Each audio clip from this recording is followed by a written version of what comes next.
ये जो थे उनका सत्याग्रह मूवमेंट्स कैसे भारत में शुरुआत होता है, और वो अपना पहला मूवमेंट्स जो थे चंपारण में शुरुआत किए थे। मैंने ये भी बता दिया था, चंपारण के बाद वो अहमदाबाद गए, अहमदाबाद के बाद उन्होंने खेड़ा सत्याग्रह किया, और तीनों सत्याग्रह में इनको क्या मिली, सफलता मिली।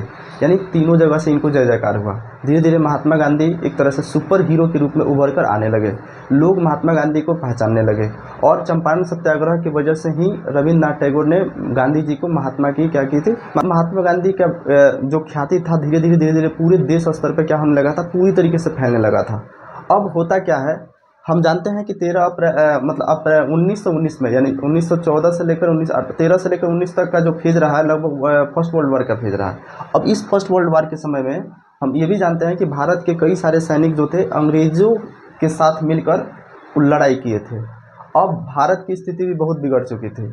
हर भारतीय को इस बात का एक उम्मीद था कि कोई बात नहीं, हम अंग्रेज़ों को इतना साथ दे रहे हैं, अंग्रेज़ हमसे इतना संसाधन लेता है, रिसोर्स लेता है, सारा कुछ हमसे लेकर जाता है, तो कहीं ना कहीं अंग्रेज़ हमारे लिए कुछ ना कुछ अच्छा ही सोचेगा। हो सकता है कि वर्ल्ड वार में ये व्यस्त है तो हमारे लिए उतना नहीं सोच पा रहा है, जैसे ही वर्ल्ड वार ख़त्म होगा तो हम कुछ ना कुछ हमारे लिए अच्छा करेगा, हमारी स्थिति पर ध्यान देगा, हमारी स्थिति क्या होगी, सुधरेगी। महात्मा गांधी भी अंग्रेजों का क्या कर रहे थे, सपोर्ट कर रहे थे। इन्होंने कहा था कि कोई बात नहीं, महात्मा जो अंग्रेज है ये कोई गलत व्यक्ति नहीं है, अच्छा ही है। अगर ये अंग्रेज यहाँ से चले जाएंगे तो यहाँ के जो जितने भी लोकल राजा होंगे तो फिर क्या होगा कि एक छोटा छोटा ग्रुप बनेगा, फिर एक दूसरे में लड़ना शुरू हो जाएगा। तो अच्छा है कि अंग्रेज ही है। लेकिन जैसे ही वर्ल्ड वार ख़त्म होता है तो जो उम्मीद था, यानी लोगों ने जो उम्मीद अंग्रेज़ों से लगा के रखी थी, उन पर पानी फिर गया। क्यों?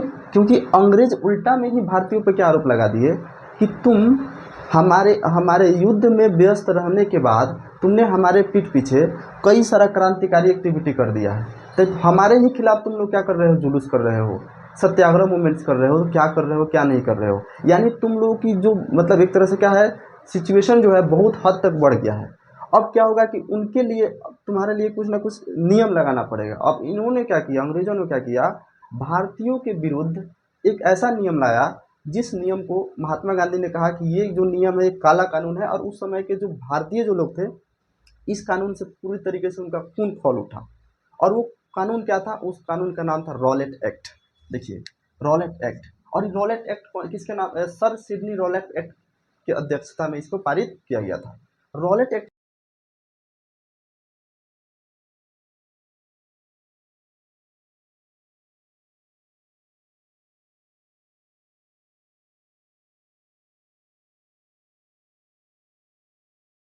ये कि ये एक तरह से ब्लैक लॉ था, और ये एक ऐसा कानून था जो उस समय के सरकार को एक बहुत ही बड़ा ताकत दे रही थी कि नहीं, अगर कोई भी व्यक्ति हमारे विरुद्ध कोई भी काम कर रहा है तो उसको बिना सुनवाई, बिना अपील, बिना दलील के क्या करो, उसको अरेस्ट करके उसको जेल में डाल दो। और जेल में डालना है कितने साल के लिए, 2 साल के लिए। ना वो अपना कोई वकील रख सकता है, ना ही किसी से वो अपील कर सकता है, ना ही अपना कोई दलील दे सकता है। 2 साल तक तो उसको जेल में रखना है।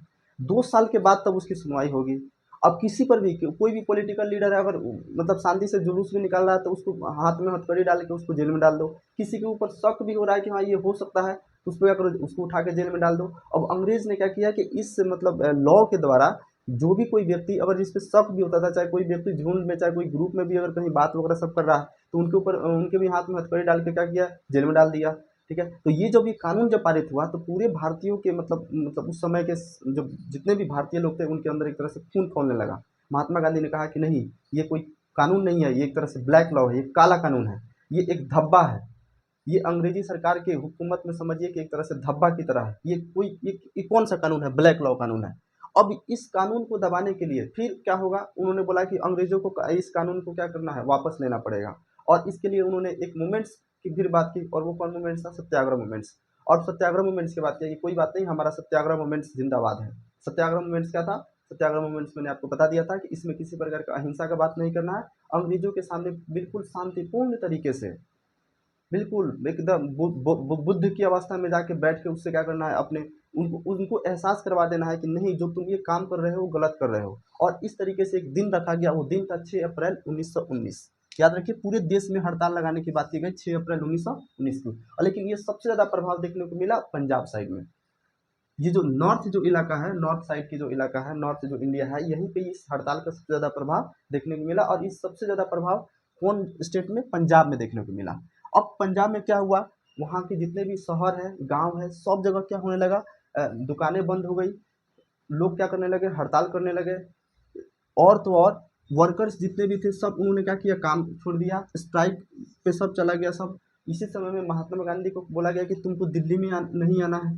दिल्ली में इनको आने पर क्या किया गया, रोक लगा दिया गया कि नहीं, महात्मा गांधी दिल्ली में अब नहीं आ सकते हैं, क्योंकि इन लोगों को डर था कि हाँ महात्मा गांधी जाएंगे तो इनके पीछे कौ लाख लोग जाएगा, फिर जाएगा तो फिर वहाँ पे फिर सरकार को उस सिचुएशन को संभालना क्या होगा, मुश्किल हो सकता है। तो ये क्या हुआ, हड़ताल किया जाने लगा। और एक अंग्रेजों को सबसे बड़ा अंदर दिक्कत क्या होने लगा कि ये सोचने लगे कि कहीं ना कहीं अगर ये सब हड़ताल वगैरह सब होगा, जो उसमें जो मेरा रेलवे नेटवर्क है, कहीं ना कहीं रेलवे नेटवर्क भी क्या होगा, डिस्टर्ब होगा। रेलवे नेटवर्क डिस्टर्ब हो सकता है, कम्युनिकेशन जो हम लोग कर पा रहे हैं ये क्या होगा, डिस्टर्ब होगा। अब ये सोच रहे थे, ये सब 10 अप्रैल को उसके 4 दिन के बाद क्या किया, कुछ जुलूस निकाला जा रहा था, शांतिपूर्ण जुलूस निकाला जा रहा था पंजाब में, और उसी शांतिपूर्ण जुलूस पर अंग्रेजों ने क्या किया, गोली चलवा दिया। जब गोली चलवा दिया गया तो लोगों में और ज़्यादा क्या होने लगी, एक तरह से कह सकते हैं कि मतलब उनके अंदर और गुस्सा उभर कर आने लगी। और जब उनके अंदर गुस्सा उभर के आने लगी तो तब उस समय एक व्यक्ति था, जनरल डायर। जनरल डायर जो था, एक कह सकते हैं सैनिक सैनिक का हेड कह सकते हैं, जनरल डायर था। और इस समय इसने लगा दिया गया, यहाँ पे लग गया मार्शल लॉ। मार्शल लॉ क्या होता है, मार्शल लॉ का मतलब होता है सैनिक कानून। जहाँ पे सैनिक का ही बल चले, वहाँ पे कोई राजनीतिक कानून नहीं चल सकता है, वहाँ पे सैन्य कानून चलेगा। जो मार्शल लॉ का कुछ रूल और रेगुलेशन होता है, वहाँ पे लोग एकत्रित नहीं हो सकते हैं। अगर एकत्रित होंगे तो फिर उनको उठा के जेल में डाल देगा सब। फिर एकत्रित नहीं हो सकते हैं, कहीं घूम भी नहीं सकते हैं, घर के अंदर ही बैठना है। अब ये मार्शल लॉ लगा दिया गया ताकि इनके सिचुएशन को, ये जो हड़ताल जो चल रहा है पूरे देशव्यापी, हड़ताल जो चल रहा है, इस पर क्या किया जा सके, रोक लगाया जा सके। तो मार्शल लॉ लगा दिया गया। जनरल डायर थे वहाँ पे, जो नेतृत्व कर रहे थे, कौन थे, जनरल डायर नेतृत्व कर रहे थे। अब ये अभी का जो समय देखिए, अभी का जो क्या समय है, अभी का समय है जैसे अभी हम लोग आधुनिक समय में है, तो आधुनिक समय में इंटरनेट है, कनेक्शन करने के लिए फेसबुक है, इंस्टाग्राम है, ट्विटर है, न्यूज़ के बहुत सारे माध्यम हैं जो हमें पल पल की खबर हमारे मोबाइल में आ जाती है, और हम जान जाते हैं कि अभी मोदी जी क्या डिसीजन ले रहे हैं, अमित शाह क्या डिसीजन ले रहे हैं, अभी अमेरिका में क्या चल रहा है, अफ्रीका में क्या चल रहा है। लेकिन हम बात कर रहे हैं 1919 का। अगर आप इतिहास पढ़ रहे हैं तो अपने दिमाग को उस समय के सिचुएशन के अनुसार सोचिए कि 1919 में क्या चीज़ था। 1919 में उतना हाई लेवल इंटरनेट था ही नहीं, फेसबुक था ही नहीं, इंस्टाग्राम था ही नहीं, रेडियो था, रेडियो के माध्यम से लोगों को थोड़ा बहुत समाचार मिल पाता था, टीवी वगैरह सब कुछ नहीं था।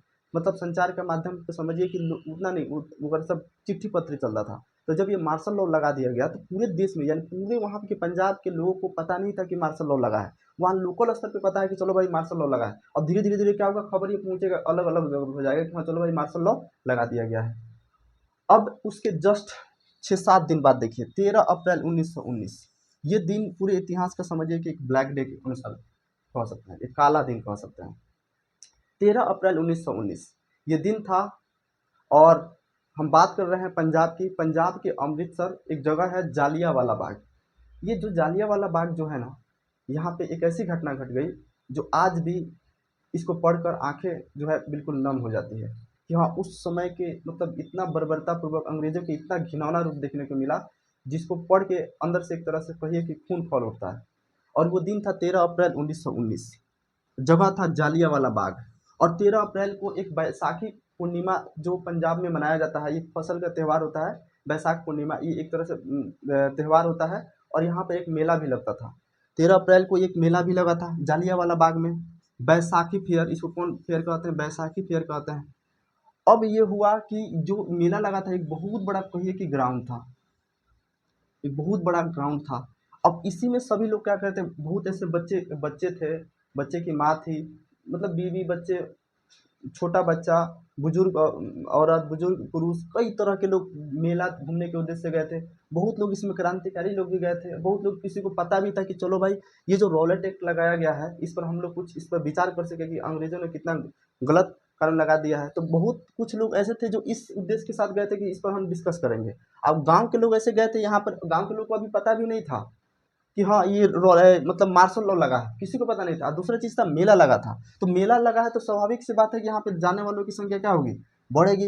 अब जब यहाँ पे गए तो ये खबर पहुंचा किसके पास, जनरल डायर के पास पहुंचा कि हाँ आपके मार्शल लॉ लगाने के बावजूद भी यहाँ पे हजारों लोग क्या हुए हैं, एकत्रित हुए हैं। मार्शल लॉ ने क्या किया, पूरी तरफ से क्या किया, घेराबंदी करवा दिया, टोटल चारों तरफ से घेराबंदी। और जो एग्जिट जो गेट था मात्र ये जो एक ही एग्जिट गेट था इसको भी क्या किया, लॉक करवा दिया। और चारों तरफ से ओपन फायर का आज्ञा दे दिया। उन्होंने के जान बचाने के लिए आखिर भागे कहाँ, ये तो एग्जिट ब्लॉक है। एक से ऊपर एक चढ़ चढ़ के क्या हुआ, मतलब कोई कचरा के मरने लगा, कई मतलब बहुत मतलब कह सकते हैं बहुत ही दर्दनाक पूर्वक इन लोगों की क्या हो गई, मौत हो गई। हजारों की संख्या में यहाँ पर लोग मर गए। और इन हजार लोगों में सिर्फ एक उम्र के लोग नहीं थे, इसमें बच्चे थे, बच्चियाँ थी, माँ थी, दादा दादी उम्र के लोग थे, हर उम्र के लोग इसमें मारे गए थे। और कहा जाता है इसमें एक कुआं भी था जिसमें से लोग क्या करते थे, पानी पीते थे। बहुत लोगों ने क्या किया, अपना जान बचाने के लिए इस कुआं में कूद गया कि कोई बात नहीं, गोली चला रहा है, जैसे ही ये घटना कम होगा, खत्म होगा, तो हम इस कुआं से क्या करेंगे, बाहर निकल जाएंगे। लेकिन एक जब कुआं में कूदा, उसके देखा देखी बहुत लोग कुआं में कूदने लगे। इसमें से भी सैकड़ों लाश निकाला गया था। आज तक कहा जाता है कि आज तक भी इस कुएं के पानी से सफेद पानी नहीं निकलता है, बल्कि लाल पानी निकलता है। वो उन लोगों का खून का बलिदान है जो यहाँ पे हम लोग देख सकते हैं। ऐसे ही आज़ादी नहीं मिली है। आज़ादी के लिए ना जाने कितने लोगों ने अपने प्राणों की आहुति दी है, तब जाकर हमारे भारत को क्या मिली है, आज़ादी मिली है। खैर देखिए, अब जब ये घटना घट गई तो पूरे देश में धीरे धीरे धीरे ये घटना जो है कि जंगल की आग की तरफ फैलने लगी। बाप रे, अंग्रेज कितने जालिम है, इतना बड़ा हिंसक कैसे हो सकता है। महात्मा गांधी गए, महात्मा गांधी ने कहा कि अरे बाप रे बाप, हम अंग्रेजों को अच्छा बोले थे, ये तो इतना खराब, मतलब इतना हैवानियत निकलेगा, मैंने तो कभी सोचा भी नहीं था। ये अंग्रेजों की सबसे बड़ी गलती है, ये तो हिमालय से बड़ा गलती है। इन्होंने कहा अंग्रेजों की एक छोटी मोटी गलती नहीं है, हिमालय पर्वत से भी बड़ा गलती इन्होंने बताया कि नहीं, ये हिमालय पर्वत से गलती है। फिर उसी समय में अगर देखिएगा, रविन्द्रनाथ टैगोर को नाइटहुड की उपाधि दिया था। अंग्रेजों ने रविन्द्रनाथ टैगोर को नाइटहुड की उपाधि दिया था। नाइटहुड की उपाधि क्या होता है, अगर इस उपाधि को अगर किसी को भी मिलता था तो वो अपने नाम के पहले सर लगा सकता है। जैसे मान लीजिए अगर मुझे नाइटहुड की उपाधि मिलेगा तो मैं अपने नाम के पहले लगा सकता हूँ सर विक्की कुमार, सर विक्की कुमार। तो यहाँ पे क्या होता है, सर लगता है, सर सिडनी रॉलेट। तो ये जो है ना, सर की जो उपाधि है, ये मतलब रविन्द्रनाथ टैगोर को मिला था। तो जब रविन्द्रनाथ टैगोर को ये घटना के बारे में पता चला, जब उनको जानकारी हुआ, तो बोला कि नहीं, अंग्रेजों ने बहुत बड़ा गलती कर दिया है, मैं इन लोगों का कोई उपाधि नहीं रहूँगा, नाइटहुड की उपाधि मैं लौटा देता हूँ, मुझे नहीं चाहिए कोई उपाधि। अगर मान लीजिए अगर आपके साथ ही कोई अच्छा काम करता है, आप किसी के साथ अच्छा काम कर दिया, आपको कोई गिफ्ट ला कर दे दिया, क्या भाई लो तुम्हारे जन्मदिन पर मैं एक अच्छा सा गिफ्ट देता हूँ, और कल होकर क्या हो सके कि कि वो आपके घर के किसी सदस्य को क्या करे, हत्या कर दे, तो बताइए वो गिफ्ट अपने पास रखिएगा, नहीं ना रखिएगा, बोलेगा नहीं तुम अपना गिफ्ट ले जाओ, मुझे नहीं चाहिए तुम्हारा गिफ्ट। तो वही चीज़ यहाँ था, रविन्द्रनाथ टैगोर ने अपने नाइटहुड की उपाधि लौटा दी। महात्मा गांधी ने कहा कि अंग्रेजों की सबसे बड़ी गलती है, और ये गलती कोई छोटा मोटा गलती नहीं है, ये हिमालय से भी बड़ा गलती है। अब जब ये घटना घट गई, अब इससे के बाद का जो सिचुएशन हुआ और ज़्यादा दर्दनाक और ज़्यादा भयानक देखने को मिला। पूरे देश में, पूरे पूरे पंजाब में स्ट्राइक होने लगा, क्लैशेस होने लगे, लड़ाई झगड़ा पूरी तरीके से एक तरह से हिंसा का रूप, नॉन वायलेंस नॉन वायलेंस से ये वायलेंस का रूप लेने लगा। महात्मा गांधी ने कहा था कि वायलेंस नहीं करना है, लेकिन यहाँ पे क्या, वायलेंस का रूप लेने लगा। अब अंग्रेज ने क्या किया, जबरदस्ती करके, मतलब जितने भी सत्याग्रही जो मूवमेंट्स जो हो रहा था, जितने भी सत्याग्रही लोग थे, उनको पकड़ के बोला कि तुम जमीन पे नाक रगड़ो। उनसे जबरदस्ती जमीन पे नाक रगड़वाया जाने लगा। बोला जबरदस्ती उनको कोड़ा से पीटा गया, बहुत को उनको मतलब जेल में डाल दिया गया। कोई सुनने वाला नहीं था। महात्मा गांधी ने देखा कि सिचुएशन और ज़्यादा खराब हो रहा है, तो महात्मा गांधी ने ये जो सत्याग्रह मूवमेंट जो था, इसको वापस ले लिया। सत्याग्रह मूवमेंट्स को क्या किया, वापस, यानी कॉल्ड ऑफ मूवमेंट्स, यानी मूवमेंट्स को क्या किया इन्होंने, वापस ले लिया। कि बोला कि नहीं, अब ये मूवमेंट्स नहीं चलेगा। क्यों? क्योंकि ये जो मैंने सोचा था कि सब शांतिपूर्ण तरीके से हो जाएगा, लेकिन ये बहुत ही गलत रूप ले लिया है, इसलिए मुझे इस मूवमेंट्स को क्या करना चाहिए, वापस ले लेना चाहिए। इससे बहुत लोग और ज़्यादा अंदर से क्या आने में गुस्सा हो गए, महात्मा गांधी से क्या हो गए, गुस्सा हो गए। तो चलिए इसको मैं क्या भाषा में रिकैप कर देता हूँ कि मैंने अभी तक आप लोगों को क्या पढ़ाया है। मैंने पढ़ाया है सर सिडनी रॉलेट एक्ट के बारे में पढ़ाया है। रॉलेट एक्ट क्या था, एक कह सकते हैं कि महात्मा गांधी की नज़र में एक ब्लैक लॉ था। उस समय जब ये पारित हुआ तो सभी जितने भी भारतीय लोग थे उनके नज़र में ये मतलब एक तरह से बहुत ही घिनौना कानून साबित हुआ। और जब ये कानून लाया गया तो इस कानून का मतलब ये था कि ये कानून उस समय के जो अंग्रेज अधिकारी थे उनको इनॉर्मस पावर दे रहा था, एक बहुत ही बड़ा मतलब ताकत दे रहा था कि इस ताकत के बल पे किसी भी व्यक्ति को वो अरेस्ट कर सकते थे। अगर कोई भी व्यक्ति अगर शांति तरीके से भी अगर वो किसी का विरोध कर रहा है तो उसको उठा के जेल में डाल देना है। वो कोई वकील नहीं रख सकता है, ना ही कोई दलील, ना ही कोई अपील, कुछ नहीं कर सकता है, और उसको 2 साल तक जेल हो सकता है। उसके बाद भी उसके साथ कुछ फिर आगे की प्रक्रिया की जाएगी। इतना खराब कानून था। जब ये कानून नाम में इसका रूप सबसे ज़्यादा देखने को मिला, 6 अप्रैल को पूरे देश में एक हड़ताल की बात की गई। उसके बाद 10 अप्रैल को क्या हुआ कि एक जुलूस निकाला जा रहा था, शांतिपूर्ण तरीके से जुलूस निकाला जा रहा था, उसी पे अंग्रेजों ने क्या किया, गोली चला दिया। गोली चलाने के बाद क्या हुआ कि थोड़ा सा स्थिति सिचुएशन और बिगड़ गया, तो वहाँ पे मार्शल लॉ लगा दिया गया। मार्शल लॉ क्या होता है, एक सैनिक कानून होता है, और इस मार्शल लॉ के हेड जो थे, अब ये जनरल डायर को मार्शल लॉ का क्या बना दिया गया, हेड बना दिया गया। 13 अप्रैल को बैसाख पूर्णिमा के दिन, जो कि पंजाब में एक बैसाख पूर्णिमा का मेला लगता है, उस समय में बहुत सारे लोग जालियांवाला बाग में जाकर एकत्रित हुए थे। उनको इस बात का, गांव वालों को इस बात का पता नहीं है कि मार्शल लॉ लगा है। वहाँ पे हर उम्र के लोग गए हैं, और उस उम्र के जब वो लोग गए थे तो अंग्रेजों को ये बात खबर लगी। जनरल डायर ने सभी को पर ओपन फायर का ऑर्डर करा दिया, जिसमें हजारों लोगों की क्या हो गई, मृत्यु हो गई। जब बहुत सारे लोग मर गए तो महात्मा गांधी को हृदय में बहुत ज़्यादा दुख आघात हुआ। इन्होंने कहा कि ये अंग्रेजों की सबसे बड़ी गलती है, हिमालय से बड़ी गलती है। और रविन्द्रनाथ टैगोर ने अपने नाइटहुड की उपाधि जो थी वो क्या किया, उन्होंने लौटा दिया। बोला कि मुझे अंग्रेजों की कोई बड़ी उपाधि को रखना नहीं है, इनके अंदर किसी प्रकार का कोई इंसानियत भी नहीं है। ठीक है, जब ये घटना घट गया तो और ज़्यादा विकराल रूप लेने लगा। तरह जगह जगह पर अंग्रेजों ने, मतलब सत्याग्रही को, जो भी सत्याग्रह मूवमेंट्स कर रहे थे, उनको पकड़ के कूड़े से पीटने लगे, चाबुक से पीटने लगे। उनको नाक पकड़ के नाक जमीन पर, बोला जाता है तुम नाक रगड़ो, माफ़ी मांगो, उनको उठाकर जेल में डाला जाने लगा। कई लोगों की मृत्यु हो गई। महात्मा गांधी ने बोला कि ये मूवमेंट्स जो मैं सोच रहा था कि अहिंसा पूर्वक होना चाहिए, नॉन वायलेंस होना चाहिए, ये तो वायलेंस का रूप लेते हुए जा रहा है। तो उन्होंने क्या किया कि इस आंदोलन को, ये जो सत्याग्रह मूवमेंट्स जो चला रहे थे, इस आंदोलन को उन्होंने वापस ले लिया। बोला कि नहीं, मुझे अब कोई यहाँ पे आंदोलन नहीं करना है, जिसकी वजह से लोगों को बहुत अंदर से क्या हो गया। महात्मा गांधी चाह रहे थे कि एक ब्रॉड लेवल पे आंदोलन किया जाए। तो जब उन्होंने आंदोलन को वापस ले लिया, तो फिर उन्होंने सोचा कि ये छोटे मोटे आंदोलन से काम नहीं चलने वाला है। हालांकि उस आंदोलन का प्रभाव बहुत बड़ा रहा था। तो देखिए, होता क्या है कि Gandhi felt more broad based movement in India.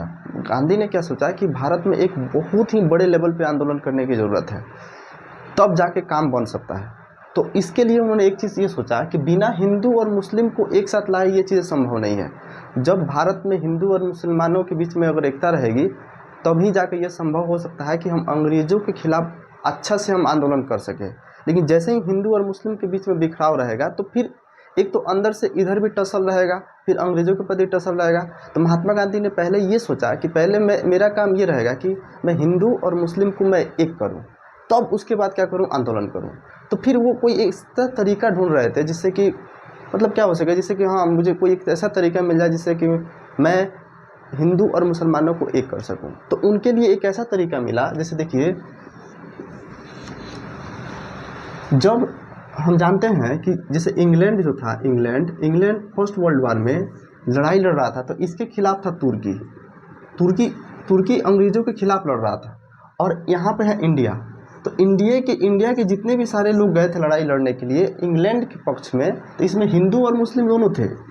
देखिए, हिंदू और मुस्लिम दोनों थे, और तब भी ये इंग्लैंड का साथ देकर इसके साथ लड़ रहे थे, इंग्लैंड के साथ लड़ रहे थे, और तुर्की के खिलाफ ही लड़ रहे थे। तुर्की में का जो साम्राज्य था, मतलब जो यहाँ का ओटोमन एम्पायर था, ये एक मुस्लिम कंट्री है। तो देखिए, हुआ ये कि जो इंग्लैंड जो तुर्की के खिलाफ लड़ा, तो हम जानते हैं कि वर्ल्ड वार में अल्टीमेटली इंग्लैंड की क्या हो गई, जीत हो गई। और जब इंग्लैंड की जीत हो गई, तो इस इंग्लैंड ने क्या किया, इस तुर्की के एक पोस्ट को होता था खलीफा, इस खलीफा पोस्ट को ही क्या किया, ख़त्म कर दिया। अब ये खलीफा पोस्ट क्या होता है, देखिए, खलीफा पोस्ट जो होता है मुसलमानों की सबसे बड़ी, जो कह सकते हैं धार्मिक गुरु, एक रिलीजियस जो स्पिरिचुअल्स गुरु होते हैं, वो खलीफा कहलाते थे। यही खलीफा, इसी खलीफा पोस्ट को बोला अंग्रेज ने कि नहीं, अब ये खलीफा पोस्ट वगैरह सब नहीं रहने वाला है। मोहम्मद साहब के अनुसार कुरान में ऐसा लिखा गया है कि शायद मोहम्मद साहब ये बोलते हैं कि जिस प्रकार इस पूरी दुनिया में एक धरती है, एक सूरज है, एक चांद है, उसी प्रकार पूरी धरती का राजा एक होना चाहिए, जिसका नाम क्या है, खलीफा। और ये जो खलीफा जो है तुर्की में बैठते थे, और इसी तुर्की को विघटित करके इंग्लैंड ने बोला कि कोई खलीफा वगैरह सब नहीं रहना चाहिए। जब इसको ख़त्म कर दिया, तो जितने भी सारे मुसलमान थे, या भारत के मुसलमान चाहे तुर्की के मुसलमान, इनको अंदर से बहुत ही ज़्यादा गुस्सा आया। पहला गुस्सा इस चीज़ का आया था कि चलो कोई बात नहीं, हमने तुम्हारा साथ देकर इसी के खिलाफ लड़े, ये सब तो ठीक था, लेकिन जो तुमने खलीफा वाला जो पोस्ट को तुम खत्म किए हो, ये बहुत बड़ा तुमने गलती कर दिया है। तो इसी खलीफा के पोस्ट को फिर से लाने के लिए, फिर से क्या करने के लिए, इस्टेब्लिश करने के लिए भारत के मुसलमान भी क्या करने लगे, आंदोलन करने लगे। और इस आंदोलन का नाम था खिलाफत मूवमेंट। खिलाफत मूवमेंट। अब आपको समझ में आ गया होगा कि खिलाफत मूवमेंट क्यों हुआ था। क्वेश्चन पूछेगा खिलाफत मूवमेंट क्यों हुआ था, तो आपको ये बताना पड़ेगा कि जो मुसलमानों के जो धर्म गुरु है वो तुर्की में रहते थे, और इसी धर्म गुरु को कहा जाता था खलीफा। और इसी खलीफा को वर्ल्ड वार के बाद अंग्रेज़ों ने क्या किया, इस पोस्ट को क्या किया, ख़त्म कर दिया, पद को ख़त्म कर दिया, जिसके वजह से पूरे मुसलमान क्या हो गए, गुस्से में आ गए। और इससे पोस्ट को फिर से, यानी इस खलीफा को फिर से रिस्टोर करने के लिए इन्होंने आंदोलन कर दिया। उसी आंदोलन का नाम था खिलाफत मूवमेंट। अब आपको समझ में आ गया। देखिए, एक साधारण से सिंपल सा एग्जांपल ऐसा समझ सकते हैं कि मान लीजिए आप मैट्रिक क्लास पढ़ रहे हैं और 10th कर लिए, फर्स्ट कर गए, दूसरी यूनिवर्सिटी में आप एग्ज़ाम देने जाइएगा, बोलेगा कि नहीं आपका पोस्ट मान्य ही नहीं है, हम ये नहीं मानेंगे कि आपका 10th का डिग्री है। मान लीजिए मैं डॉक्टरी का पढ़ाई कर रहा हूँ, पता चला कि नहीं आपका डॉक्टरी का मान्य खत्म हो जाएगा, रद्द कर दिया जा रहा है, तो आपके अंदर कितना गुस्सा आ सकता है। तो वही गुस्सा इनके खिलाफ भी देखने को मिला कि नहीं, ये जो खलीफा का जो पोस्ट है ये रहना ही चाहिए। अब मुगल काल में देखिएगा तो बहुत सारा जो बादशाह होते थे, इनसे जाके इजाज़त लेते थे। खैर उतना पीछे नहीं जाना है, बस इतना समझिए खिलाफत मूवमेंट क्यों हुआ था। अब महात्मा गांधी को ये लग गया कि ये एक बढ़िया अच्छा मौका है कि सभी को एक छत के नीचे लाया जाए।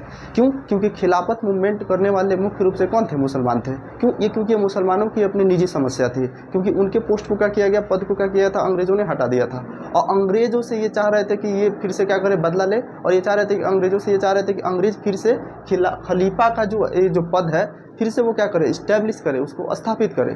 तो महात्मा गांधी ने क्या किया इसमें, महात्मा गांधी बोले कि नहीं, जो मुसलमानों के खिलाफ अंग्रेज़ों ने ये खलीफा वाले जो पोस्ट को, ये पद को हटाया है, ये गलत किया है। यानी अंग्रेज़ों की ये सबसे बड़ी गलती है, खलीफा पोस्ट रहना ही चाहिए। महात्मा गांधी ने क्या किया, सपोर्ट कर दिया। तो जितने भी सारे मुसलमान थे उन्होंने कहा अरे बाप रे कितना बड़ी बात है, ये एक हिंदू होकर हमारा ही पक्ष ले रहा है, वाकई में हिंदू होना चाहिए तो ऐसा होना चाहिए। वो दरअसल आप देखिएगा भी निजी जीवन में कि ऐसा, हालांकि व्यक्ति में तो ऐसा होना ही चाहिए कि मानवता से बड़ा कोई धर्म ही नहीं होता है कि नहीं, मानवता के लिए हमारा जीवन समर्पित होना चाहिए। तो महात्मा गांधी पूरे जीवन में यही इनका ये रहा कि ये हर एक इंसान को एक ही मतलब नज़र से देखते थे, इनके अंदर किसी तरह का कोई भेदभाव नहीं था। इन्होंने कहा कि नहीं, मुसलमानों ने मुसलमानों का जो भी एक धर्म गुरु है उनको अंग्रेज़ों ने हटा के बहुत बड़ी गलती कर दिया है, और इनका ये समर्थन करने लगे। और उसी समय में भारत के मुंबई, ये मुंबई महाराष्ट्र में है, मुंबई बॉम्बे में मार्च 1919 में क्या हो रहा है, बैठक हो रहा है, खिलाफत मूवमेंट आंदोलन की बात किया जा रहा है। और इसमें दो ब्रदर्स थे, अली ब्रदर्स कहा जाता है, एक थे मोहम्मद अली और दूसरा थे शौकत अली। यही मोहम्मद अली और शौकत अली से महात्मा गांधी जाके डिस्कस किए, और महात्मा गांधी ने इसका क्या किया, समर्थन कर दिया। तो लोगों का एक बहुत अच्छा खासा क्या मिलने लगा, समर्थन मिलने लगा। पूरे मुसलमान जितने भी मुस्लिम थे, ये मुस्लिम जो थे हिंदू को क्या करने लगे, एक तरह से कह सकते हैं सपोर्ट करने लगे। महात्मा गांधी के सपोर्ट की वजह से ये आने लगे। अब क्या हुआ कि महात्मा गांधी ने सोचा कि इस मूवमेंट को अकेले अगर मुसलमान अगर करते हैं तो उतना लेवल पे जान पहचान नहीं मिल सकता है, क्यों ना मैं इस मूवमेंट को एक पूरे देश भर में इसको किसी न किसी माध्यम से रखूं। तो उनको मौका मिल गया सितंबर 1920 का कलकत्ता सेशन, एक कलकत्ता सेशन हो रहा था। तो उन्होंने वहां पे जाके महात्मा गांधी ने क्या किया कि अब हमें जो हम अभी तक कर रहे थे, अब हम अपना एक दूसरा हथियार निकालेंगे, और वो सत्याग्रह नहीं होगा, वो सत्याग्रह नहीं होगा। अब हम लोग करेंगे नॉन कोऑपरेशन मूवमेंट। देखिए महात्मा गांधी यहाँ पे नॉन कोऑपरेशन मूवमेंट की बात कर रहे हैं। नॉन कोऑपरेशन, कोऑपरेशन का मतलब क्या होता है, किसी का सहयोग करना। नॉन का मतलब होता है नहीं, नॉन कोऑपरेशन मूवमेंट का मतलब होता है किसी को कोऑपरेट ना करना, किसी को साथ ना देना, किसी का सहयोग ना करना। मूवमेंट्स का मतलब क्या हो गया, आंदोलन। यानी नॉन कोऑपरेशन मूवमेंट का मतलब क्या हो गया, असहयोग आंदोलन। और ये असहयोग आंदोलन किस चीज़ के लिए होना चाहिए, इसका मात्र दो ही पर्पज था। पहला पर्पज था कि स्वराज को लाना है, स्वराज कह सकते हैं इंडिपेंडेंस, हमें आज़ादी चाहिए। दूसरा क्या था कि खिलाफत मूवमेंट को अंग्रेज जो मतलब जिस खलीफा के पोस्ट को जो पद को जो खत्म किया है उसको फिर से क्या करे, बहाल करे। यानी खिलाफत नॉन कोऑपरेशन मूवमेंट का दो उद्देश्य, पहला स्वराज और दूसरा क्या, खिलाफत, यानी खलीफा पोस्ट को फिर से लाना। अब नॉन कोऑपरेशन मूवमेंट का मतलब क्या हुआ, आखिर नॉन कोऑपरेशन मूवमेंट को उन्होंने क्या क्यों चूज किया है, फिर इसका जरूरत क्या है। देखिए नॉन कोऑपरेशन मूवमेंट का मतलब क्या होता है, असहयोग कर देना। सपोज कीजिए कि मैं किसी मोहल्ले में रूम रेंट लेकर अपना मतलब पढ़ाई कर रहा हूँ, कुछ किसी दिन क्या हुआ कि मालिक से मेरा ताना मतलब अच्छा से नहीं पटा, उससे झगड़ा हो गया। मेरे पास उस मोहल्ले में कोई दूसरा विकल्प भी नहीं है। कल को मालिक ये कहेगा कि काम करो, तुम मेरा रूम छोड़ दो, मैं तुम्हारा कोई कोऑपरेशन नहीं करूँगा, चाहे कुछ भी करो। अब उसने क्या किया, मेरा कोई कोऑपरेशन ही नहीं किया, मेरा वो क्या हो गया, नॉन कोऑपरेशन कर दिया, असहयोग कर दिया। तो कहने का मतलब ये हुआ, नॉन कोऑपरेशन का मतलब हो गया असहयोग करना, उसका सहयोग वापस ले लेना। तो देखिए महात्मा गांधी ने 1909 में एक किताब लिखा था जिसका नाम था हिंद स्वराज। हिंद स्वराज जब उन्होंने किताब लिखा तो हिंद स्वराज में इन्होंने एक चीज़ लिखा, एक चीज़ को जिक्र किया, और इसमें ये जिक्र किए थे कि अंग्रेज अगर भारत में टिका हुआ है तो उसका मात्र एक ही वजह है, और वो वजह है हमारा कोऑपरेशन। बिना हमारे कोऑपरेशन के वजह से अंग्रेज यहाँ पर टिक ही नहीं सकता है। क्यों? थोड़ा सा दिमाग लगाइए। दिमाग क्या लगाना है, जैसे मान लीजिए यहाँ पे अंग्रेज जो आके रह रहा है, जो अंग्रेज यहाँ पे, सॉरी, यहाँ पे देखिए, जो इंडिया में अंग्रेज आके रह रहे हैं, तो इसको रहने के लिए घर किसने दिया है? हमारी ज़मीन ने दी है। यहाँ का जितना कच्चा माल, ज़रूरतें, मार्केटिंग, ये सारा प्रोवाइड कौन कर रहा है? सब यहाँ के लोग कर रहे हैं। यहाँ की नौकरी इनके यहाँ कौन कर रहा है? यहाँ के लोग कर रहे हैं। चाहे इनका गवर्नमेंट में हो, चाहे एक बड़ा पोस्ट छोड़ के जितने भी सारा जो पोस्ट है, यानी कोऑपरेशन है, ये 90% से लेकर 95% तक का जो कोऑपरेशन है, किसका है? यहाँ भारतीयों का है। अगर ये भारतीय लोग अपना कोऑपरेशन हटा दें इससे, तो कहीं ना कहीं ये इनका बल क्या होगा? कमजोर होगा, कमजोर हो जाएंगे। तो ये हिंद स्वराज किताब लिखे थे 1909 में, जिनमें महात्मा गांधी ने इस बात का जिक्र किया था कि अगर अंग्रेज यहाँ पर टिके हुए हैं तो इसका मात्र एक ही वजह है कि भारतीयों ने इसका कोऑपरेट किया है। अगर भारतीयों का कोऑपरेशन हटेगा तभी जाके ये लोग क्या करेंगे? कमजोर हो सकता है। उनका सोचना भी सही था। अब इस कोऑपरेशन को हटाने के लिए क्या किया जा सकता है? कोऑपरेशन का मतलब जो जो भी अंग्रेजों का जो मतलब हमारे यहाँ जो सहयोग रहा है, मतलब जो सहयोग है, उसको क्या करना है? उसको हमें तोड़ना है। तो उन्होंने दो तीन बातें कही। पहला बात ये कहा कि जितने भी सारे अंग्रेजों ने टाइटल्स दिया है, अंग्रेज उस समय टाइटल्स देते थे, सर के टाइटल्स, महाराज, महाराज धीराज, कई तरह का टाइटल्स भी बात करते थे कि तुम महाराज हो, तुम ये हो, वो हो। तो ये लोग जितने भी अंग्रेजों का जो टाइटल्स था, बोले कि नहीं, इस टाइटल्स को वापस ले लो। यानी महात्मा गांधी ने कहा कि जितना भी अंग्रेजों द्वारा दिया गया टाइटल्स है, इसको क्या करना है? वापस लेना है। बोलना है कि नहीं, तुम लोग का, तुम्हारा कोई हमारा टाइटल्स नहीं चाहिए। मैं बिना टाइटल्स का ही क्या हूँ? खुश हूँ। दूसरा चीज, जितने भी सारे अवार्ड हैं, यानी अंग्रेज क्या करते थे, कभी कभी जो उनके हित के कोई काम वगैरह सब करता था, तो वो भारतीयों को कोई ना कोई अवार्ड देते थे। तो महात्मा गांधी ने कहा कि कोई अवार्ड नहीं रखना है, अवार्ड को क्या करो? वापस दे दो। तीसरा क्या कहा?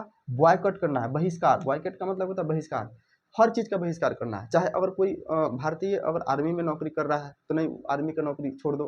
अगर कोई व्यक्ति सरकारी स्कूल में पढ़ा रहा है जो अंग्रेजों का स्कूल है, तो नहीं, उस स्कूल में नहीं जाना है। अगर आपका बच्चा किसी पर मतलब अंग्रेजों के स्कूल में पढ़ रहा है तो उसको क्या करो? नाम कटवा दो। यानी जितने भी सारे विदेशी जो चीज़ थे, यहाँ तक कि कपड़ा, जो भी कपड़ा है, विदेशी कपड़ा है, हम क्यों हम अपना स्वदेशी कपड़ा इस्तेमाल करेंगे। महात्मा गांधी ने इस समय में क्या किया था कि जितने भी कोट पैंट वाला जो कॉस्ट्यूम होता है उन्होंने उतार दिया, और बोला कि अगर अगर जनता का हृदय को जीतना है तो मुझे उनके जैसा दिखना पड़ेगा। और यही कारण है कि महात्मा गांधी एक वक्त के बाद अपने जीवन का जितना भी सारा सफर वो किए, वो सब जनरल बोगी में करते थे।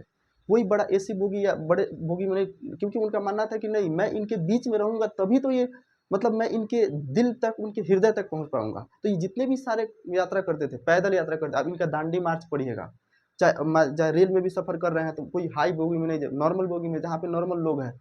कपड़ा भी उनका देखिएगा, खादी का कपड़ा पहन लिए, खादी का कपड़ा पहन के जाके लोगों के बीच में खड़ा होते हैं और बोलते हैं कि मैं आप लोगों के बीच में इस चीज़ को संबोधित करने के लिए आया हूँ कि अगर हम लोग अपने स्वदेशी चीज़ों का इस्तेमाल करेंगे तो कहीं ना कहीं अंग्रेजों की कमर क्या होगी? टूटेगी। आज मोदी जी यही बोलते हैं कि स्वदेशी अपनाओ और देश को बचाओ। तो खैर वहाँ महात्मा गांधी का ही ये रहा कि नहीं, बॉयकॉट करना है। चाहे कोई भी मतलब विदेशी कपड़ा हो, चाहे विदेशी पोस्ट हो, चाहे पुलिस हो, चाहे स्कूल हो, कॉलेज हो, प्रोफेसर हो, जितने तमाम प्रकार का विदेशी जो सपोर्ट है, उस सभी को क्या करना है? नॉन कोऑपरेट करना, उसको हम वापस लेंगे।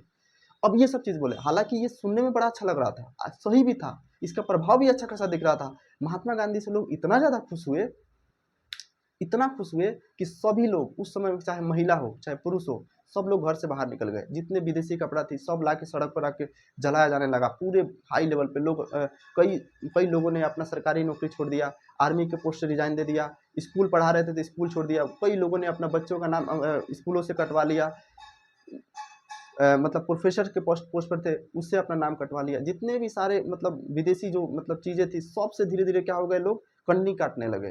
अब धीरे धीरे धीरे अंग्रेज देख रहा है कि भाई ये हो क्या रहा है। एक व्यक्ति के प्रभाव में पूरी दुनिया, पूरे भारत के लोग मतलब आ चुका है। शायद यही कारण है कि हाँ, लोग बोलता है मजबूरी का नाम महात्मा गांधी, नहीं, मैं समझता हूँ मजबूती का नाम महात्मा गांधी होना चाहिए। एक ऐसा व्यक्ति जो अपने बल पे पूरे भारतीयों को एकत्रित किया।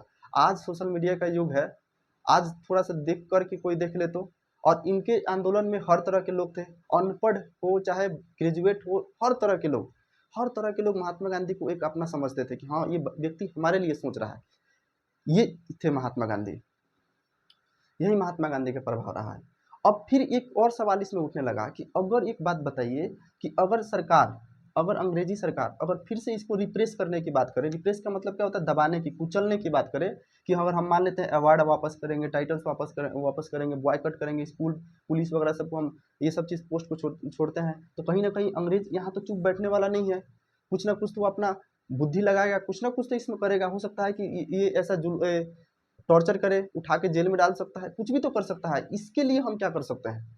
दूसरा, तो महात्मा गांधी ने कहा कि अगर इस तरीके से अगर चीज़ें होती है तो उस समय में हमें सिविल डिसोबीडियंस को फॉलो करना है। सिविल डिसोबीडियंस का मतलब क्या है कि इसका मतलब होता है, सिविल डिसोबीडियंस का मतलब ये हो गया सविनय अवज्ञा आंदोलन। सविनय